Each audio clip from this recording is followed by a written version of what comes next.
In this video, we're going to talk about some terminology that we use to talk about how circuits are put together. In previous videos, we've talked about the components or elements that are used to make up circuits. So for example, resistor, capacitor, and inductor are circuit components. We also call those elements. In addition, we have some sources, like a voltage source or, for example, a current source. Those would be the components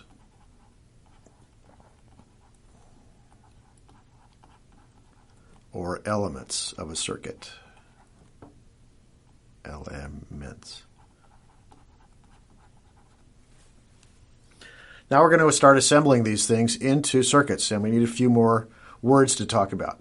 Here's some circuit components that are laying out on the tabletop, and we're going to connect those up with a wire. So for example, I could connect this one to this one with this yellow ideal wire, and an ideal wire has zero resistance and it's perfect everywhere, and this forms a junction between these two components, and that is called a node. Node is the word for junction, mean the same thing. That's what a node is. If I connect up these two other components, I still have one node because I have one junction that's the same voltage everywhere. So that's what a node is. We're going to go over to this circuit here and we'll identify the nodes. This is a little more normal looking, tidy circuit. Here's a junction right here between a resistor and this voltage source, so that's one node. If I move over here, I see resistors connected together by ideal wires, so that forms one single node, like that. So that's our second node. And down below, same sort of thing. I see an ideal wire connecting the resistors and the source, so I can color that in, and that's node number 3. So this circuit has 3 nodes. Now, what's connecting the nodes? The thing that's connecting the nodes is called a branch.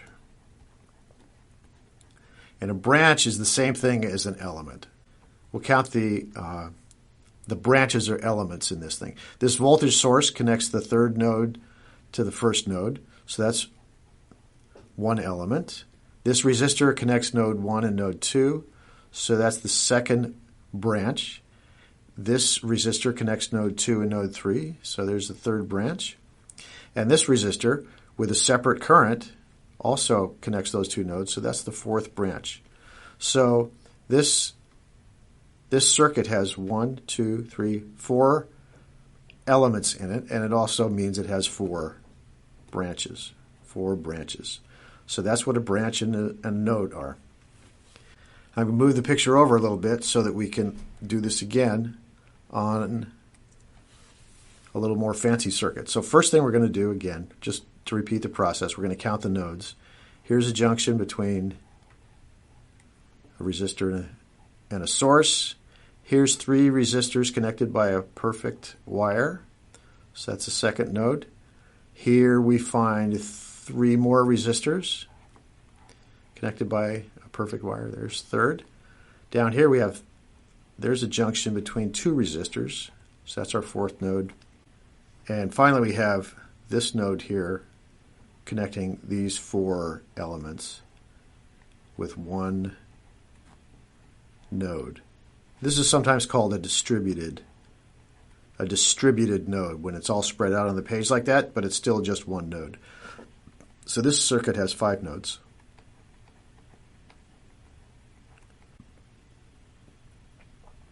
And if we count up the elements, that would tell us how many branches there are. 1 element, 2, 3, 4, 5, 6, 7. 7 elements.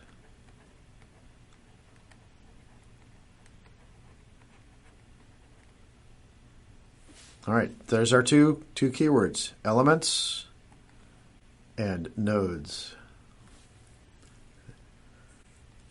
Now I'm going to quickly move again down Bring in another circuit here. And we're going to talk about the idea of a mesh. And the other thing we're going to talk about is the word loop. The word mesh comes from screen doors or screens that you put on your windows to keep the bugs out. If I draw a screen like this is what it looks like. A bunch of crossing wires. And this little space right here, that little gap, is called a mesh. That's what that word comes from. So we're going to find the meshes of our circuit. And what we look for, here's the branches. And the mesh is a kind of a loop that fills up this open space. This circuit has one mesh, two mesh, three meshes. That's how that looks. To draw a mesh, you start on a node. You go through elements until you come back to where you started. That's how we did those three. And they fill the open windows of the circuit. So this circuit has three meshes. Now that a mesh is a loop, and we can have other kinds of loops too. They don't have to be just the ones that fill the windows. So in general, this circuit has other loops, and we'll identify some of those. Let's just start at one of these nodes here and go around like that. And this is a loop. And I could draw other loops in here. We'll make them all different colors.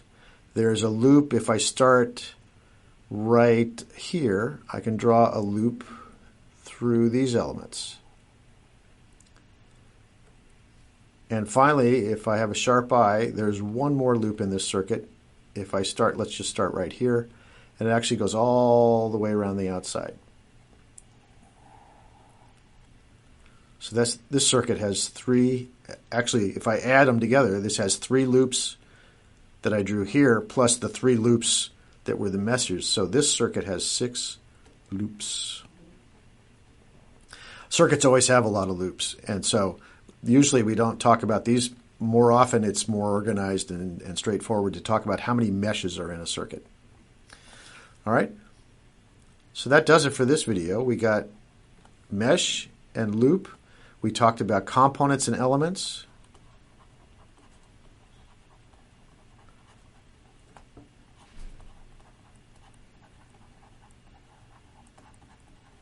And we finished up with the idea also of nodes and branches.